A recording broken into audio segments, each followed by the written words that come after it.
Dear subscribers, today I'll tell you how you can fix your problem. So if just you see error on your iPhone and update is required to use your cellular data, so how you can also fix it. So first thing, just go to the settings. In the settings you need to try to update your phone, so just go to the general, just open software update, and if you see here available update, just tap on download and install and wait until it was successful installs the latest updates for your iPhone.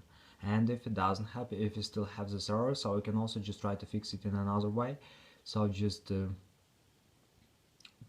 try to go back,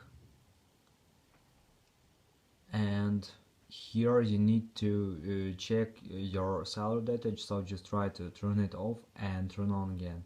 Also you can try to turn on airplane mode, wait a few seconds and just turn it off. And the latest option you can try to restore your phone, so just go to the general, just scroll down, just tap on shutdown, slide to power off, wait a few seconds and just power the phone again, so just simply restore your phone. So thanks for watching, have a nice day, subscribe to my channel, click like, and goodbye.